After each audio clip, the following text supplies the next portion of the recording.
Hello everybody and welcome back to the Fortress of Solitude. Today we're going to be talking about What If Secret Wars Issue 1, written by Alex Packnadel with art by Cafu, colors by David Curiel and letters by Ariana Maher. The watcher's gaze turns to a very interesting what if scenario this issue as he ponders the question, what if the original Ultimate Universe survived Secret Wars instead of Earth 616? On Earth 1610, it's business as usual and two powered beings are busy destroying New York. In the Daily Bugle, Ben Urich calls his father, telling him to get himself and his mother out of the city, figuring what's going on will die down, but it's better to be safe than sorry. Ben's phone call is interrupted by a hooded man who knows Ben wants to call security, but he won't. The man removes his hood, revealing it to be a very sick and scarred Earth 616 Peter Parker, who knows Ben is a reporter and he will want to listen to his story about how he broke the world. Ben knew that Peter was back, but Peter knows that the Spider-Man Ben has seen running around actually isn't him, knowing Miles Morales had it rougher than he did. I really gotta hand it to the artist Cafu as they have managed to capture the old school Brian Hitch style look for the early Ultimates books, especially in these opening pages really well. It's hard to really articulate, but it's got the same feel as Hitch's work did back then, which for me was like the definitive look for the 1610 universe. I know a lot of people's it's Spider-Man stuff, the art done by Mark Bagley and Stuart Immonen, but to me it's Brian Hitch's work on that first series Ultimates, and I think Cafu really captures that style and aesthetic that he was going for back then really well in these opening pages. Ben asks the obvious question, what the hell happened to Peter? So the sick man reveals that it all started with a pineapple roast pork bun, and while he was unsure of what Ben knows, the multiverse broke down into a patchwork planet called Battle World, ruled over by his world's Doctor Doom, who proclaimed himself God Emperor. He reveals that he and the 1610 Spider-Man, that's Miles, were sent to find the source of Doom's power, finding it resided in Owen Reese, the Molecule Man. Now it's here the story actually diverges, because usually Miles has a hamburger in his jacket pocket and he's able to give that to Owen, and who then spares him when his universe is destroyed, but Peter had the pork bun this time, gifting it to Molecule Man before he destroyed the world, which led to Earth 616 being obliterated, but Peter living on in the Ultimate Universe. It is such a simple premise, just change who gave food to Molecule Man and suddenly everything is so different. It's why I really love the what if scenarios so much. They are just such a simple premise and then the results are just insane, like whatever the writer really wants. After realizing that he is on the 1610 Earth, Peter heads to the Triskelion, where he is told by Sue Storm that despite the device that Mysterio made to send Peter to this world being recovered, repaired, and even refined by their world's Amadeus Cho, they cannot send him back to Earth 616. Peter doesn't understand why, so Nick Fury reveals that the laws of their universe have been stretched incredibly thin over the last few years, and one more incursion, or in this case, an excursion from their universe could cause it to collapse entirely, hence why his people destroyed the device for good, something that Peter is none too pleased about. Peter tries to appeal to Sue, revealing that they are friends on his Earth and he needs to get back, but she tearfully tells him there is nothing they can do. Nick meanwhile wants to put Peter to work, showing him the completely destroyed Jersey City outside the Triskelion windows, which was destroyed when 616 Galactus arrived in the Ultimates universe. Peter can't help but think this is somehow his fault, showing the rest of what the Ultimate Universe has had to deal with over the last few years, from cataclysms to ultimatums, and how heroes like Captain America are long dead and Thor is stuck in the negative zone. Nick reveals that because half their heroes are either dead or missing, they are behind the 8 ball and they could really use someone to help them right now. It's so funny, Nick really kind of glosses over what happened to the mutants in this world. He just mentions that, oh, they're not really cooperating and, you know, we're not really on good terms and anything, and doesn't go into the fact that I believe in the Ultimate Universe, the original Ultimate Universe that is, they developed like a virus for the mutants to like wipe them out, and that got transmuted to Wolverine, who then spread it more through the X-Men. So there was like a whole thing with that, and I love that he just fails to admit to that, or fails to like just tell Peter that, oh yeah, we kind of genocided mutants in this universe. Don't worry about it, don't worry, it's fine. Apart from that, this is kind of a neat little catch up on everything that's happened in the old Ultimate Universe, all the crap it went through, and I love how Packnadel frames it as, since it survived the Secret Wars, it feels like the universe is just being punished, like all of these crises and past events are just, you know, them surviving one thing after after another, but barely, so it just kind of feels like the world's being punished for being a survivor. It also really highlights the real problem I personally had with the Ultimate Universe, especially after that first initial run of books when it started expanding out into other things, which was that it felt like it was just one crossover event after another with barely any breaks in between. And by the end of it, I think everyone was just so tired of it and just wanted to end. You know, the character everyone loved, Miles, was already over on Earth 616, you know, just stuff like that. It's like, yeah, just put it out of its misery. Peter is compelled to help, knowing that with great power comes great responsibility. In the months after his meeting with Nick, he suits up in a brand new, very Ben Reilly inspired S.H.I.E.L.D. branded costume, becoming the Scarlet Spider, agent of S.H.I.E.L.D., and teams with Iron Man and Falcon to assault a Hydra island, who are now in possession of Latverian technology. I really dig this new identity for Peter. It fits nicely since, yeah, technically he could be seen as a copy of the Ultimate Peter. Like, he is not the original Peter Parker of this universe. He's something else, which technically kind of makes him this universe's Ben Reilly, because I want to say at this point, I'm not sure exactly where in the timeline it happened. I'm very,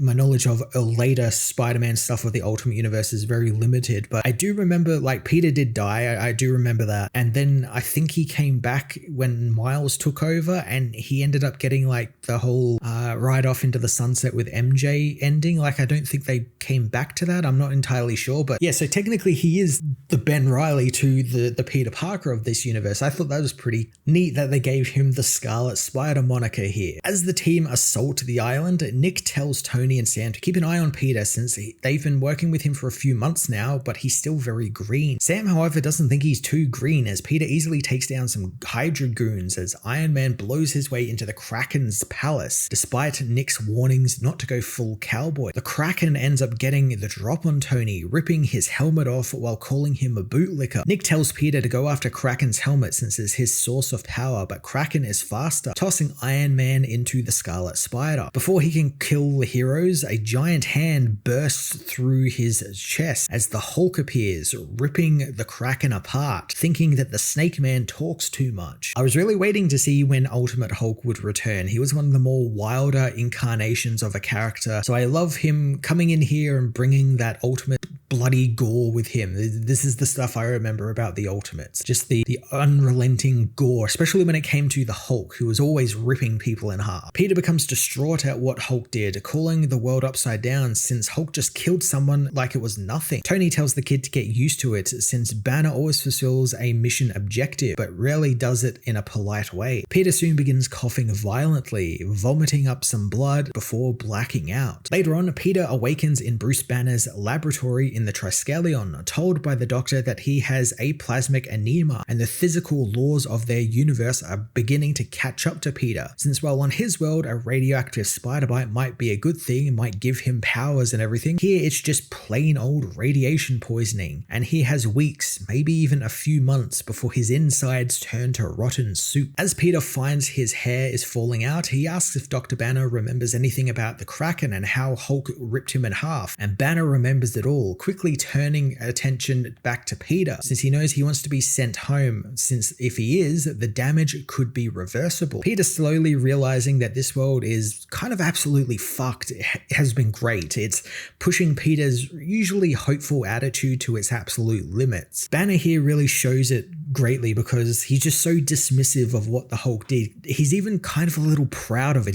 The art makes it look like he's kind of smiling at the thought of reminiscing about what the Hulk did to the Kraken, and it's making Peter realize these people he considers friends on his world are just completely different people here and are terrible people on this world. And it's very true. A lot of the people, again, because that was the whole thing with the Ultimates, it was the more realistic and quote-unquote gritty take on the Marvel Universe, and they were awful people. Peter knows that he can't be sent home since Fury destroyed the portal, but Banner reveals that might not actually be the case. Banner leaves before Peter can get any more answers, and a voice says they're glad he's gone as Miles, Iceman, Kitty Pryde, and Johnny Storm phase through a nearby wall, telling Peter to relax since they are all friends there. Miles explains that they heard he was sick and Fury wouldn't let him see them, so they decided to break in just to see Peter. Johnny knows that if the the portal Banner said was active, then they will know where it will be and they can take Peter there. Peter understands why Miles is there since he knows him, but he hasn't had any connection with this world's Kitty, Bobby, or Johnny, not understanding why they are there. But Kitty reveals that she knew the other Peter and he was family to them, and that's all he needs to know. It's really cool seeing these guys come to help a Peter who is not theirs. They still think of him as one of their own, as just regular old Peter to them. And for those unaware, the Ultimate Peter actually ended up dating Kitty Pryde for a while, and like in the 616 universe, he's friends with Johnny Storm and some of the X-Men, which is why he would know them here in this universe as well. The group's reunion is cut short when alarms begin sounding, forcing them to fight against S.H.I.E.L.D. agents as they try and escape the building before lockdown and find the portal. The team reach the portal room, but Johnny is attacked by his sister Sue, who along with Ben and Danny Ketch, the Machine Man, confront the heroes, demanding that they stand down since nothing good will come using the portal. Peter is a little angry and confused since people he considered his friends are betraying him and would let him die in agony instead of helping him get home to safety. But Ben Grimm reveals that they use the portal to keep tabs on someone. They never go through it. He transforms into the Thing, battling Kitty Pryde as the rest of the heroes attack Machine Man and Sue. This kind of feels like the weakest part of the issue for me, since it's just a little vague on the whole portal thing. That like they've only just now introduced the fact that they're using this portal to keep an eye on someone, something that maybe should have been set up a little earlier on, or at least just like hinted at that they're using the portal for something else. I guess you could say the Banner line was maybe setting that up, but again, it didn't mention anything about them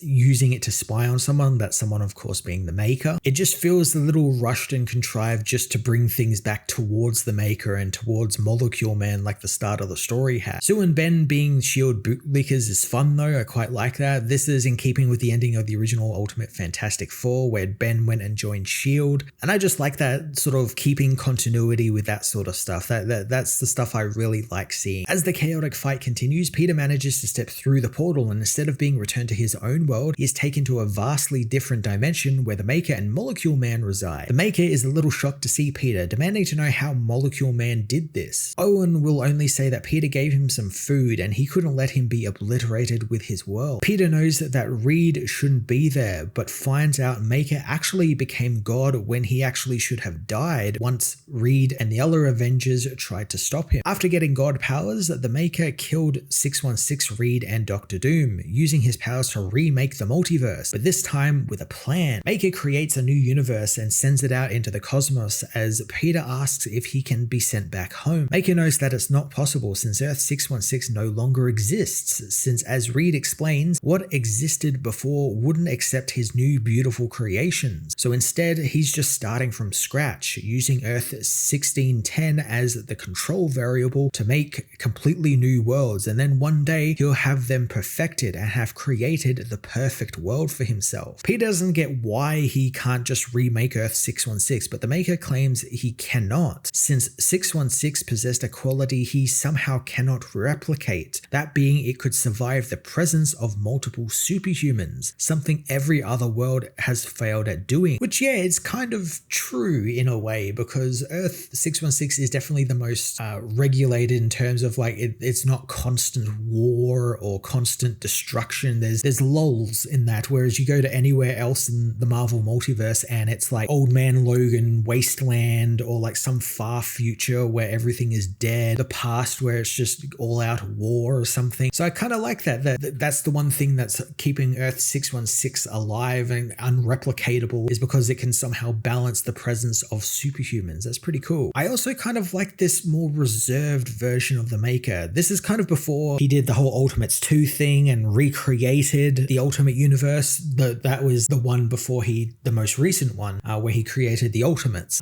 But I like him still being jaded and cynical, but he's not like malicious like what we saw across Donny Cates' Venom and Thor books, and then Hickman and Camp's Ultimate reboot, where he was absolutely 100% a villain. Peter doesn't understand since Earth 1610 has powered people and survived, but the Maker tells him that he used to think that power was the way out of a crisis, but it's the actual crisis all along. Back in Earth 1610, Kitty kills Machine Man, phasing running her hand through his chest and short-circuiting the robot, with the resulting explosion destroying the Triskelion. Thanks to the destruction, the portal begins to shut down behind Peter, so the Maker pushes him back through into the 1610 universe, telling him not to get too attached to that world or its people. Back in the present, Peter finishes his story to Ben Urich, telling him that he arrived back at the Triskelion and found out Machine Man's nanites self-destructed when Kitty phased through them, destroying the building with only Miles, Sue, Kitty, and himself getting out alive. Peter feels responsible since because of his actions, he was left in a world without S.H.I.E.L.D. and he has to make it right. But he cannot make it like it was before, since too much power in the hands of too few is dangerous. Ben doesn't understand what Peter wants to do, since he's just some hack journalist, but Peter explains that they need everyone now, including Ben's platform at the Daily Bugle, to spread the word of a new movement. Later on, Ben finds himself interested in finding out what this movement is, sent to a secret meeting where he tells the woman at the door that he is Ben Urich. He enters the room and finds the Ultimates, whose leader, Storm, tells him that they are just getting started. So this reveal was quite the big twist. I like that the Ultimates are restarting in this universe, which would be, I don't know, 4th or 5th iteration of the Ultimates, but they're using all of the branding of the recent Dennis Camp Ultimates, the Fix the World branding with the U with the star. I think that's really damn cool that they've literally birthed the new Ultimates universe again in the original Ultimates universe. I think that's definitely trippy and definitely cool, and I love that Spider-Man was the one behind that idea to birth that idea.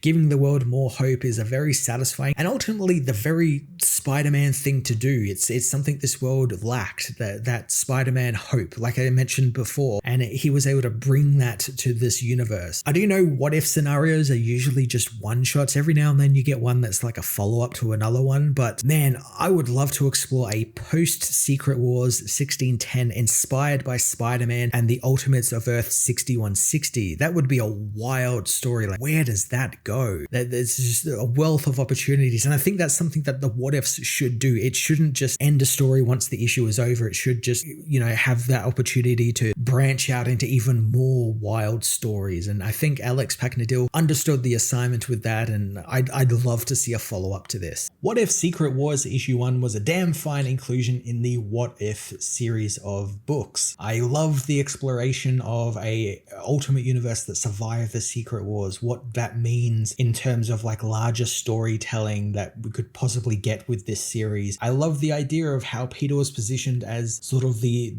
rebirth of this universe. Hope has come back to this universe thanks to Peter Parker being there and being a part of its world. It's something that you don't really see a lot these days with Spider-Man, thanks to what's going on over in his ongoings. It's stuff I really wish we got to see a bit more of from the character. I also wish we get to see a bit more of this universe because, again, this is the original Ultimates universe getting explored in a completely new, different way with characters who were in the 616 universe and who have that hope and know what superheroes actually can and will be. And that would just be such a cool series to explore. An elderly Peter Parker helping out these new, younger heroes who are inspired as well by the Ultimates of Earth 6160. This is what a what if book should be, and I loved every minute of it. I thoroughly enjoyed it. I'm going to give this issue a 9 out of 10.